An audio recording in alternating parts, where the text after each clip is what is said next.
Good morning, everyone. Perhaps the most famous Jewish symbol is the Magen David, the Star of David. Now, actually, the word Magen means shield. So the correct translation of Magen David is the shield of David, but it's referred to as the Star of David. Of course, it's on the Israeli flag, and the Nazis used it as for their yellow star. However, when you look up the origin of the Star of David, the roots of it, it's very difficult to ascertain what its origin is from. It's somewhere in the 11th, 12th century, maybe from Jewish sources, maybe from Muslim sources. It only became popular in the 17th or 18th century. And it's not necessarily rooted in Jewish history. However, there is another, not star, but Magen, shield, that's actually found in this week's Torah portion. And it's recited 3 times a day in the Shemona Esrei. The first blessing of the Shemona Esrei is where we remember God as of our ancestors, Abraham, Isaac, and Jacob. And then the closing words is, "Blessed are you, God, Magen Avraham." You are the shield of Abraham. What is the source of the shield of Abraham? So this week's Torah portion speaks about the first story of a member of a Jewish family being taken hostage. Abraham's nephew Lot is abducted in a war. Abraham learns that his nephew was captured.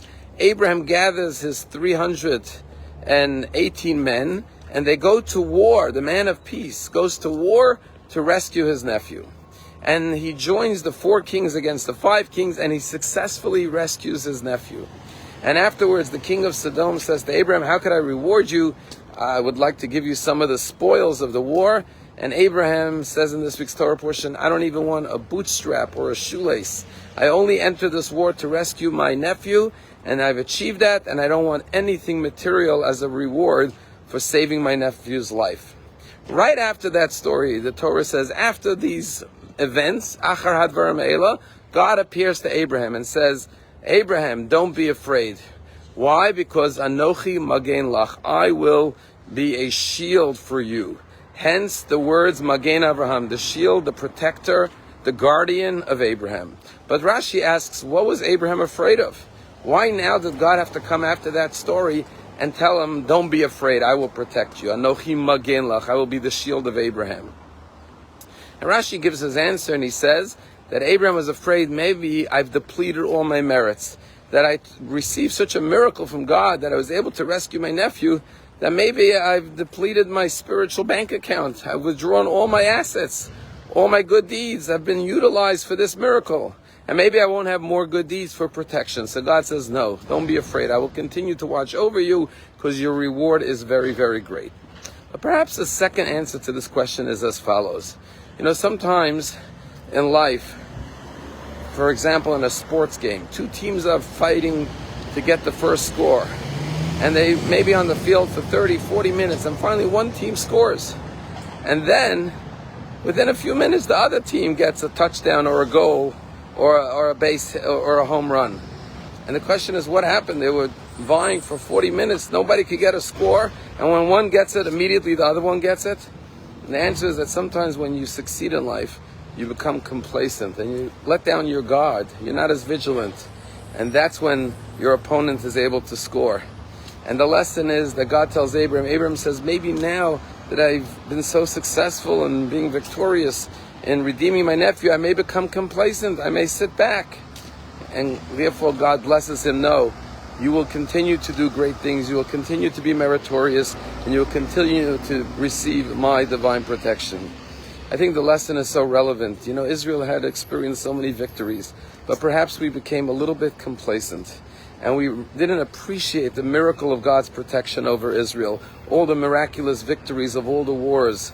And we started to turn against one another. We were at the brink of a civil war. We forgot how we needed to be united, that we have so many enemies, not just in the Middle East, but we see now in the university campuses how many sympathizers there are to the barbarism and the cruelty of Hamas, something that no other nation ever experienced.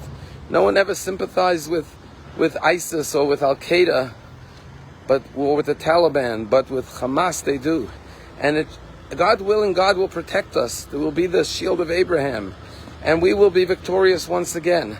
But let us keep the lesson forever and ever, that we Jews should never become complacent and think we could afford to turn against one another, God forbid, or become overconfident in our military strength, but realize that we need Hashem. And like we see today, Jews hugging and loving and embracing one another from all sectors of Jewish life, and everyone in Israel and around the world is turning to God. That must remain with us forever and ever. But not only are Jews united, but there are so many good people in the world from all faiths and backgrounds who are standing with Jews. How many non-Jews are standing up for Israel? And one such story occurred this past week in St. Charles, Missouri. There are two partners who own a restaurant called Novelist. It's a steakhouse.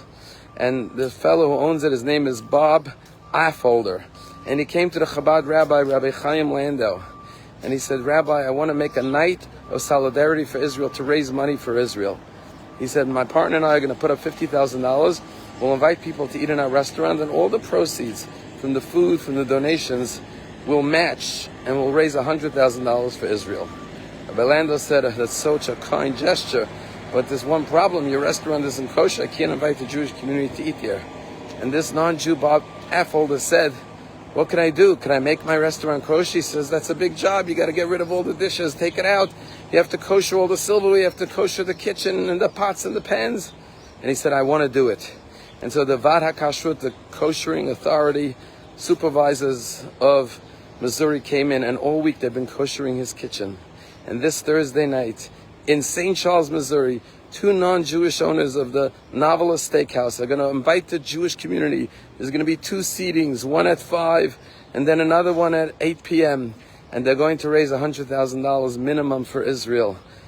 With a glatt kosher dinner for 24 hours, they made their restaurant kosher. And then they'll go back to being a non-kosher steakhouse. This is the unity we're seeing.